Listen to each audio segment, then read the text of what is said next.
Putro. Di sini saya akan melakukan penyuluhan kesehatan tentang PIO atau pelayanan informasi obat. Ini saya akan menyampaikan tentang antibiotik ya. Nanti ada pengertian antibiotik, terus cara penggunaan antibiotik, terus nanti apa itu resistensi bakteri, terus ada peraturan yang mengatur tentang antibiotik. Baik, langsung saja ya. Yang pertama ada pengertian antibiotik. Apa sih antibiotik itu? Antibiotik merupakan obat yang berfungsi membunuh dan atau menghambat pertumbuhan bakteri. Antibiotik termasuk golongan obat keras yang banyak digunakan dalam tata laksana terapi farmakologi. Pengetahuan antibiotik harus digunakan secara rasional dan membutuhkan pengetahuan bagi pasien. Rendahnya tingkat pengetahuan mengenai penggunaan antibiotik dapat menyebabkan penggunaan antibiotik yang tidak tepat, sehingga berisiko menimbulkan efek samping dari antibiotik. Pemberian edukasi, nah ini merupakan edukasi ya, salah satu cara yang dapat digunakan untuk meningkatkan pengetahuan tentang penggunaan antibiotik secara rasional, jadi secara tepat penggunaannya gitu. Terus bagaimana cara penggunaan antibiotik? Yang pertama, penggunaan antibiotik secara bijak adalah penggunaan antibiotik secara rasional dengan mempertimbangkan dampak muncul dan menyebarnya bakteri resisten. Penerapan penggunaan antibiotik secara bijak dikenal sebagai penata gunaan antibiotik atau antibiotik stewardship yang bertujuan meningkatkan outcome pasien secara terkoordinasi melalui perbaikan kualitas penggunaan antibiotik yang meliputi penegakan diagnosis, pemilihan jenis antibiotik, dosis, interval, rute, dan lama pemberian yang tepat. Pengendalian penggunaan antibiotik dilakukan dengan cara mengelompokkan antibiotik dalam kategori aware, access, wedge, dan reserve. Yang pertama ada antibiotik kelompok akses, yaitu tersedia di semua fasilitas pelayanan kesehatan. Jadi harus ada di setiap apotek, puskesmas, rumah sakit itu harus sedia antibiotik ya. Terus untuk pengobatan infeksi bakteri yang umum terjadi, infeksi bakteri seperti gatal infeksi itu kalau udah mungkin melebihi 1 minggu itu diberikan antibiotik gitu. Nanti lebih tepatnya ke dokter, konsultasi ke dokter seperti apa harus dihabiskan biasanya kalau antibiotik itu ya, disebabkan oleh dokter, dokter gigi spesialis dan digaji oleh apoteker. Penggunaan sesuai dengan paduan praktek klinis dan paduan penggunaan antibiotik yang berlaku. Kemudian ada antibiotik kelompok WATCH, tersedia di fasilitas pelayanan kesehatan tingkat lanjut, digunakan untuk indikasi khusus atau ketika antibiotik kelompok akses tidak efektif. Jadi antibiotik kelompok WATCH ini digunakan bila antibiotik yang tadi pertama aktif gitu ya, tidak efektif gitu. Kelompoknya lebih tinggi dan berpotensi menimbulkan resistensi sehingga diprioritaskan sebagai target utama program pengawasan dan pemantauan. Ini ada antibiotik kelompok reserve, tersedia di fasilitas pelayanan kesehatan tingkat lanjut. Antibiotik kelompok ini dicadangkan untuk mengatasi infeksi bakteri yang disebabkan oleh MDRO dan merupakan pilihan terakhir pada infeksi yang berat yang mengancam jiwa. Menjadi prioritas program pengendalian resistensi antimikroba secara nasional dan internasional yang dipantau dan dilaporkan penggunaannya. Dan tata laksana kasus infeksi, keputusan untuk memberikan antibiotik harus memenuhi prinsip berikut. Jadi kalau udah infeksi ya, diantaranya yang pertama tepat diagnosis. Tegakkan diagnosis penyakit infeksi bakteri melalui pemeriksaan klinis, laboratorium, dan pemeriksaan penunjang lain. Jadi harus dicek dulu ya melalui dokter, terus ada tenaga medis lain lagi. Dianalisis ini penyakitnya sebenarnya apa gitu. Terus untuk menetapkan terapi definitif diperlukan pemeriksaan mikrobiologi. Pemeriksaan mikrobiologi itu biasanya di lab ya, menggunakan alat-alat canggih. Terus ada mikroskop biasanya untuk melihat jenis ini jenis bakteri apa, nanti dikasih antibiotik yang tepat ini gitu, biasanya seperti tepat pasien. Terus pertimbangan faktor risiko penyakit lain yang mendasari dan penyakit penyerta, pertimbangan kelompok khusus seperti ibu hamil, ibu menyusui, usia lanjut, anak, bayi. Jadi Jadi dosisnya kan beda-beda, orang tua, dewasa, anak-anak, bayi itu beda-beda. Dan lakukan penilaian derajat keparahan fungsi organ. Nah ini ada penyakit bawaan enggak gitu.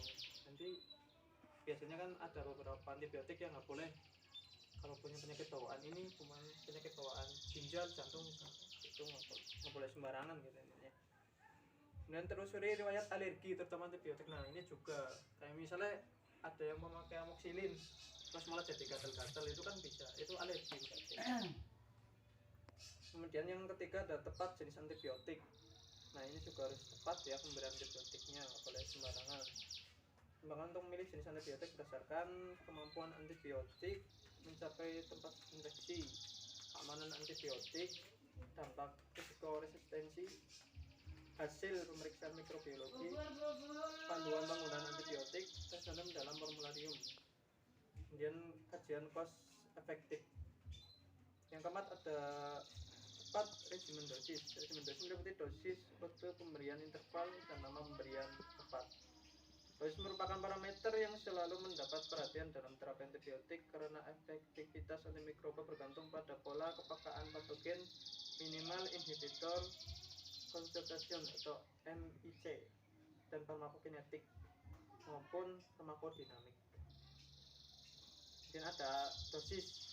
Sifat farmakologi obat merupakan salah satu parameter penting yang dapat mempengaruhi keberhasilan terapi antibiotik, dan dosis antibiotik diterapkan dalam pertimbangan yang pertama tempat infeksi.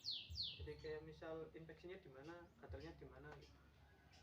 Kemampuan penetrasi antibiotik berbeda-beda di berbagai jaringan. Nah tadi kayak misalnya jaringan kulit luar apa jaringan kulit dalam gitu, beda-beda ya. Derajat keparahan infeksi, infeksinya udah parah belum? Kalau misalkan udah parah, yang cocok antibiotik ini misal, maka harus konsultasi ke dokter. Dan gangguan fungsi organ, eliminasi. Dan ada hipoalbuminemia, hati-hati ketika menggunakan antibiotik yang aktivitasnya terhadap albumin tinggi. Dan berat badan juga mempengaruhi ya, boleh. Jadi misal berat badannya berapa, nanti antibiotik yang cocok pakai ini gitu. Boleh. Dan ada rute pemberian per sedapat mungkin menjadi pilihan pertama, namun pada infeksi sedang sampai berat dapat mempertimbangkan penggunaan rute parenteral. Parenteral itu disuntikkan. Kalau udah parah biasanya disuntikkan, nggak bisa minum gitu, biasanya disuntikkan. Interval pemberian berdasarkan profil PK atau PD. Antibiotik bedakan atas conservation dependent antibiotik dan tim dependent antibiotik. Tim dependent antibiotik efektivitas antimikroba ditentukan oleh lamanya pajanan mikroba terhadap antibiotik di atas. Target waktu kadar antibiotik di atas MIC adalah 40-60% dari interval pemberian dalam 24 jam. Kemudian nama pemberian antibiotik ditentukan oleh kemampuan mengatasi infeksi sesuai dengan diagnosis yang telah dikonfirmasi. Jadi lamanya pemakaian antibiotik biasanya udah ditetapkan sama dokter, biasanya kurang lebih seminggu, biasanya seringnya seminggu. Ini selama seminggu ini harus habis, berarti harus dihabiskan gitu. Lama terapi ini dapat diperpanjang dapat pasien dengan kondisi tertentu. Iya, kalau kayak misal TB, pasien TB ya, itu biasanya waktu penggunaan antibiotiknya lama, bisa sampai 3 bulan, bisa sampai bahkan 4 bulan, 5 bulan bisa. Itu dengan kontrol yang rutin, jadi nggak boleh berhenti gitu, supaya benar-benar tuntas bakterinya gitu. Dan waspada efek samping dan interaksi obat. Efek samping dapat berupa reaksi alergi, nggak cocok biasanya antibiotiknya, cocok katel ya, biasanya kayak gitu. Gangguan fungsi organ, misalnya gangguan fungsi ginjal, gangguan pendengaran akibat aminoglikosida. Dan ada prinsip penggunaan antibiotik kombinasi. Antibiotik kombinasi diperlukan untuk meningkatkan aktivitas antibiotik pada infeksi spesifik atau efek sinergis dan aditif pada kasus MDRO atau infeksi TBC ya. Mengatasi kasus infeksi yang membahayakan jiwa. Penyebabnya Kemudian ada penggunaan antibiotik pada kelompok khusus yaitu penggunaan antibiotik pada bayi dan anak, kemudian penggunaan antibiotik pada ibu hamil dan menyusui ya, jadi beda-beda kelompoknya. Ada kategorinya ya. Kategori A, studi pada manusia menunjukkan tidak adanya risiko terhadap janin di trimester pertama kehamilan. Berarti ada antibiotik yang aman, emang khusus buat ibu hamil itu ada ya. Dan kategori B, studi pada hewan coba tidak menunjukkan adanya gangguan pada fetus dalam trimester pertama, tapi ada studi pada ibu hamil. Dan kategori C, studi pada hewan coba menunjukkan gangguan terapi ini. Kemudian ada penggunaan antibiotik pada usia lanjut, berarti sepuh ya biasanya, ibu itu apa-apa. Berikutnya adalah hal yang harus diperhatikan dalam pemberian antibiotik pada usia lanjut. Yang pertama ada pasien usia lanjut, umurnya itu di atas 65 tahun, dianggap mempunyai gangguan fungsi ginjal ringan, sehingga dosis pemeliharaan antibiotik perlu diturunkan atau interval pemberiannya diperpanjang. Jadi kayak misal amoxicillin kan dosis 500 nih, ini untuk orang tua usia lanjut diberikan setengahnya, itu separuhnya. Cuman dengan efek terapinya agak lama juga. Misal tadi yang orang dewasa biasa seminggu mungkin cukup, untuk orang tua mungkin bisa lebih gitu. Kemudian ada penggunaan antibiotik pada gangguan fungsi ginjal. Yang pertama, hindari obat yang bersifat nefrotoksik. Yang kedua, dosis awal antibiotik sama dengan dosis normal. Kemudian apabila clearance kreatin 40-60 ml per menit, dosis pemeliharaan diturunkan 50%. Kemudian ada hipersensitif terhadap antibiotik. Reaksi hipersensitif terhadap antibiotik merupakan suatu keadaan yang mungkin dijumpai pada penggunaan antibiotik, antara lain dalam bentuk pruritus, urtikaria, akan reaksi anafilaksis. Yang ada cara pemberian antibiotik. Ya, kemudian lanjut ya. Yang ketiga, lakukan observasi ketat untuk menemukan keluhan dan tanda reaksi hipersensitivitas. Yang keempat, hentikan segera memberi antibiotik bila muncul gejala reaksi alergi. Jadi kalau misal minum antibiotik nih, amoxicillin misal, terus minum selang beberapa jam atau menit langsung gatel, itu langsung dihentikan antibiotiknya. Kan seharusnya sih kan ada antibiotik, bukan ada lagi, emang antibiotik itu kan harus dihabiskan, cuman tadi terjadi reaksi alergi, jadi langsung dihentikan saja. Mungkin konsultasi lagi ke dokter agar digantikan dengan antibiotik yang tidak hipersensitivitas terhadap tubuh kita gitu ya. Dan lanjut, bagaimana pemakaian antibiotik yang benar ya. Menurut WHO itu Badan Internasional ya Kesehatan, tata cara pemakaian obat yang benar antara lain itu sesuai dengan gejala atau penyakit. Yang kedua, ada pengobatan berdasarkan pemeriksaan yang akurat, yaitu diperiksa langsung oleh dokter. Jadi nggak boleh sembarangan ya, apotek minta amoxicillin, bapak sakit gigi, itu harus periksa dulu hasilnya. Dosis yang diberikan sesuai dengan perhitungan yang tepat. Waktu pemberian sesuai dengan interval, misalnya untuk pemakaian 3 kali sehari dilakukan selang 8 jam. Harus tepat ya, bukan hanya pagi siang malam gitu, tapi setiap 8 jam. Misal pagi jam 6, jadi 8 jam kemudian minum lagi, 8 jam kemudian minum lagi gitu. Kemudian antibiotik, seperti apa sih yang tidak tepat? Ini yang tidak tepat ya. Kejadian resistensi bakteri berhubungan erat dengan penggunaan antibiotik yang digunakan dengan tidak tepat. Bakteri merupakan organisme bersel satu yang dapat memiliki daya adaptasi yang sangat tinggi, sehingga dapat mengakibatkan resistensi terhadap antibiotik. Hal ini merupakan respon atau hasil suatu kondisi bakteri terhadap lingkungannya, termasuk juga dengan paparan antibiotik. Antibiotik untuk membunuh bakteri, tetapi sebaliknya dapat menyebabkan bakteri tersebut berkembang menjadi kebal atau sering dinamakan resisten terhadap obat antibiotik tersebut. Penggunaan antibiotik yang dapat mengakibatkan resistensi antibiotik, di antaranya penggunaan antibiotik secara berlebihan. Nah itu ya, antibiotik tidak bisa membunuh virus, melainkan antibiotik membunuh bakteri. Terkadang orang pilek itu virus ya, bukan bakteri. Jadi nggak harus pakai antibiotik. Jadi dengan sistem kekebalan tubuh kita sendiri, pilek dengan sendirinya akan meredak, akan sembuh gitu. Namun beberapa penyakit yang kita jumpai seperti influenza, batuk maupun diare sebagian besar sering disebabkan oleh virus. Seringkali dokter meresepkan atau juga pasien berinisiatif sendiri untuk menggunakan antibiotik.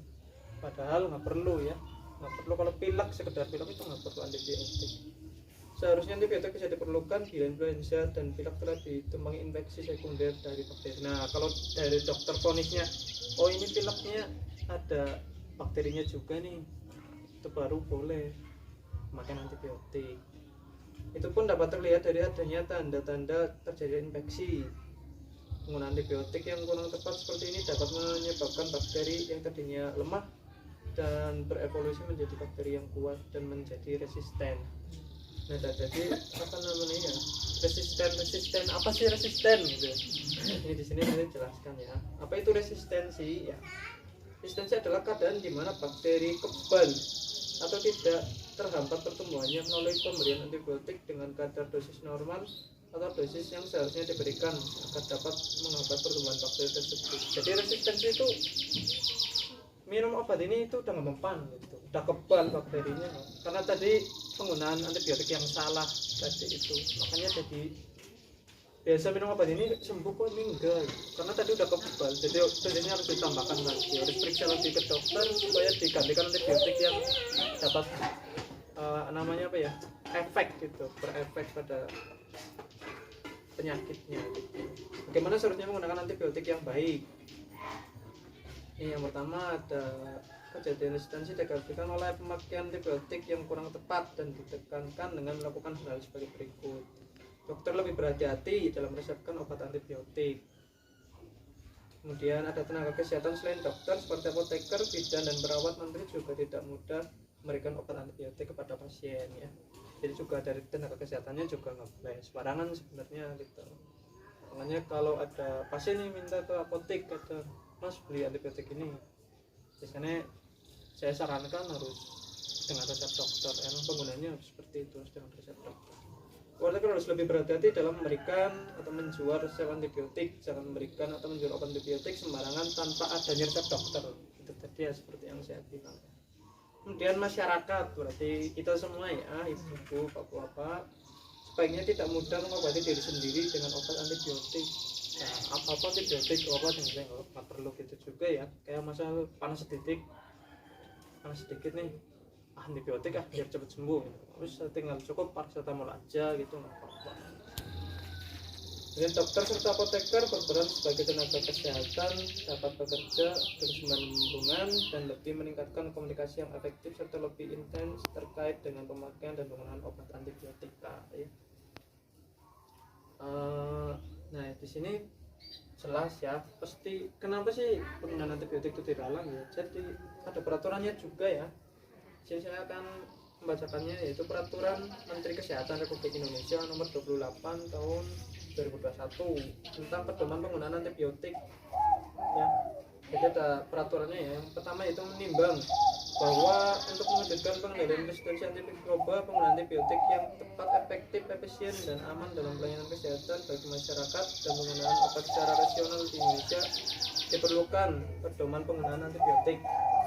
Bahwa untuk mendukung program pengendalian resistensi antimikroba melalui peningkatan ketepatan penggunaan antibiotik dalam pelayanan kesehatan, Peraturan Menteri Kesehatan Nomor 2406 /Menkes/Per/12/2011 tentang pedoman umum penggunaan antibiotik perlu dilakukan penyesuaian dengan perkembangan kebijakan nasional dan kebutuhan hukum.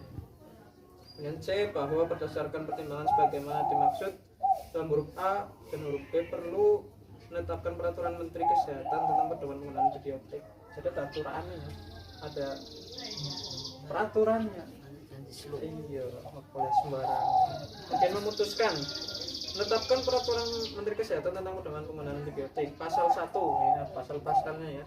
Karena memang kaitannya dengan hukum juga sih. Yang pertama, dengan peraturan menteri ini ditetapkan pedoman penggunaan antibiotik.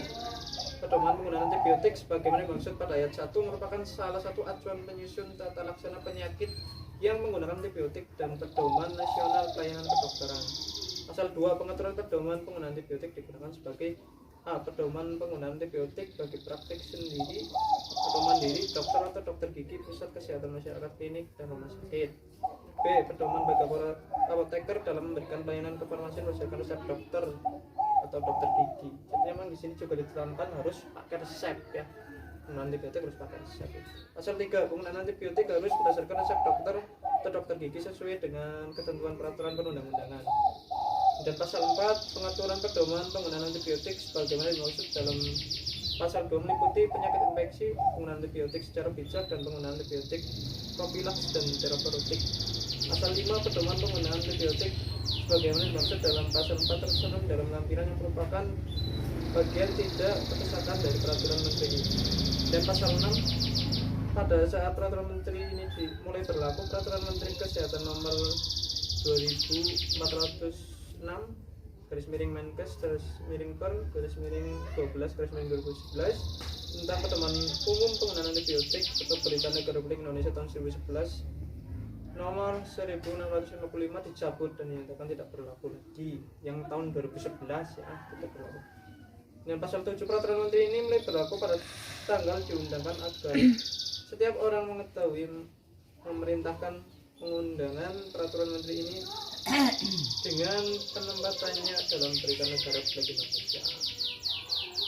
Oke, mungkin itu ya presentasi dari saya tentang PIO, penggunaan informasi obat ya, tentang antibiotik, dan juga tadi aturan-aturannya sudah ada di Menkes ya, Kementerian Kesehatan. Barangkali ada yang mau ditanyakan atau sudah cukup jelas? Udahlah, cukup jelas. Ya, cukup ya. Semutan.